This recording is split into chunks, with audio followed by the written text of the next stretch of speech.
والسلام على سيد المرسلين وعلى آله وأصحابه الطيبين الطاهرين أما بعد فأعوذ بالله من الشيطان الرجيم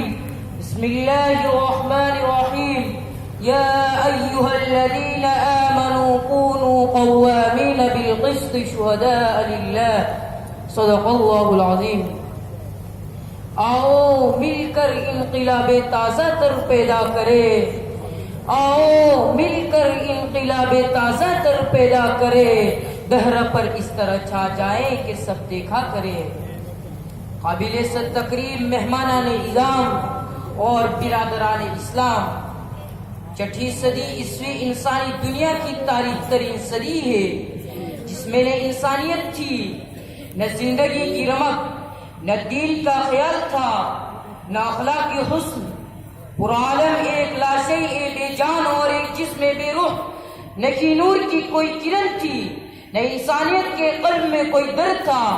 کون جانتا تھا کہ ایسے ماحول سے مٹھی بھر انسانوں کی ایک نیت کی ٹولی پیدا ہوگی جو عقیدہ کی پختگی، ایمان و یقین کی حلاوت، اخلاق و کردار کی بلندی، اثار و قربانی کے جذبے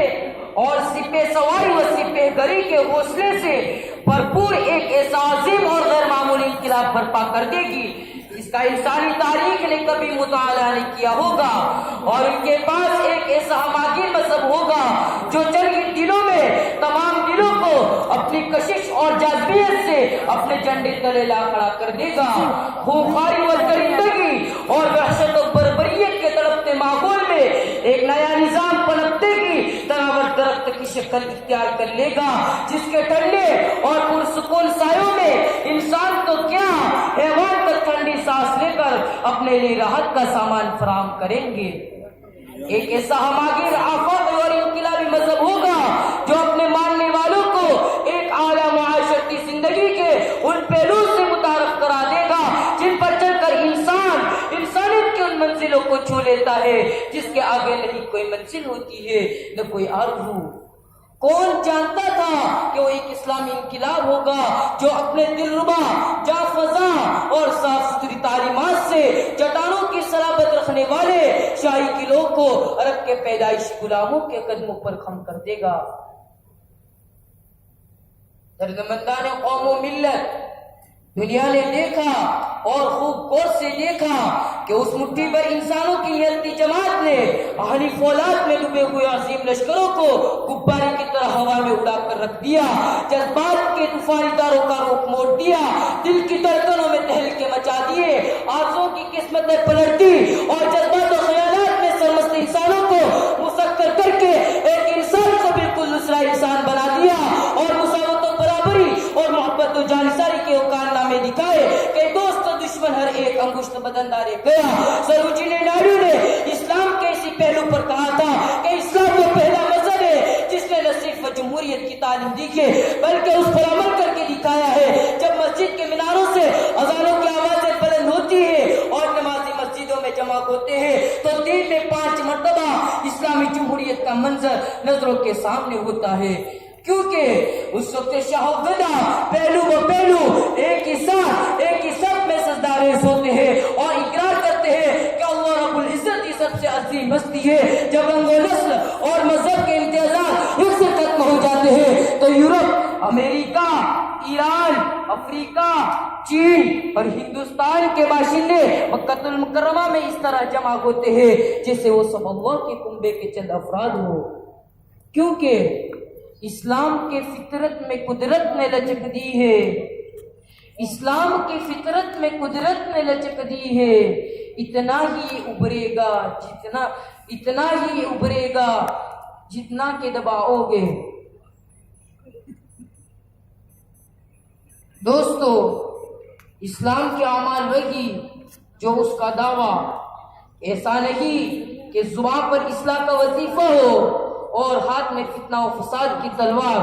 لیکن دور جدید کے ہندوستانی چنکور فہموں اور ناقبت اندیشوں نے یہ کہنا شروع کیا کہ ہندوستانی معاشرہ اور یہاں کی تہذیب و ثقافت نے تو زمانے قدیم ہی میں عروج کی منزلیں طے کر لی تھی، لیکن اسلام اور مسلمانوں کی در اندازی اور ان کی حاکمیت کی وجہ سے ان میں مسلسل زوال کا رجحان پیدا ہوا ہے۔ اے دشمنان اسلام اور تاریخ سے ناواقف نادانوں، تمہاری غیرت کو کیا ہو گیا ہے؟ جبکہ دین اسلام تو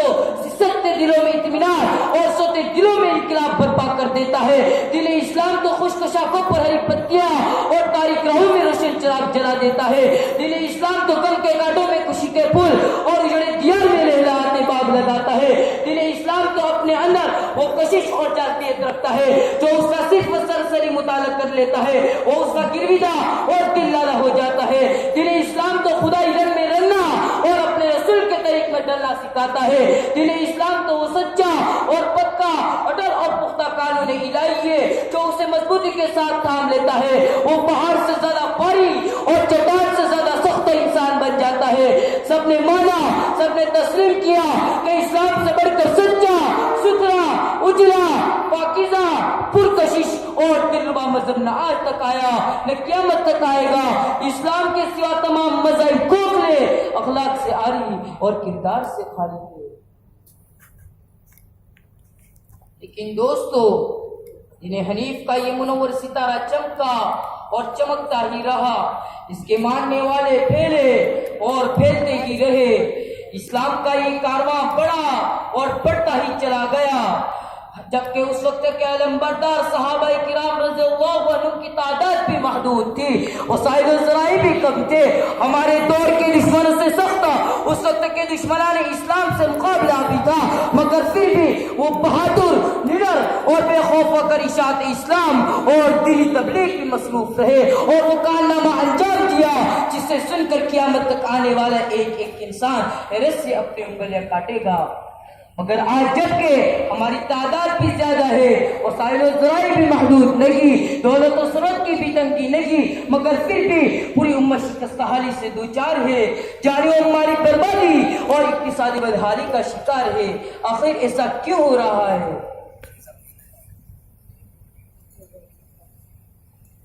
اے دانشوران قوم، بس وجہ یہی ہے کہ آج مسلم دشمن طاقتیں اپنی پوری آب و تاب اور قومی اتحاد کے ساتھ اسلام کی جڑیں اکھاڑ پھینکنے مصروف ہے، مگر ہم دنیا کی عیش پرستی، اس کی چمک اور دل فریبی پر مگن ہے۔ نبی کریم صلی اللہ علیہ وسلم کی سنت اور آپ کا مبارک طریقہ ملتا چلا جا رہا ہے، ہم پھر بھی غیروں کے تمدن اور ان کی ناکارہ تہذیب پر فریفتہ ہے۔ ہائے رے ہماری گمراہی، ہمارے زندگی کا یہ نشہ، محبین رسول کا یہ کردار، اسلام کے پرستاروں کا یہ حال، فدائین صحابہ کے چال، پھر بھی ہمیں امید و نصرت خداوندی کی، آج سے اسلام کے ایک نئے انقلاب کی تحفے ایسی امیدوں پر، ملامت ایسی زندگیوں پر، پورا ہو ایسے دلوں کا جن میں اپنے بھائیوں کے لیے غمخواری و غمگساری نہ ہو، محبت و پیار کے لیے نہ جلتے ہو، اپنوں کی تاریخ راہوں کے لیے جلتا ہوا چراغ نہ ہو، تو قدر میں کام آنے کا شوق و ولولہ نہ ہو، ناکامی و نامرادی پر دل کے پھپھولے نہ جل اٹھتے ہو، غربت و افلاس کو دیکھ کر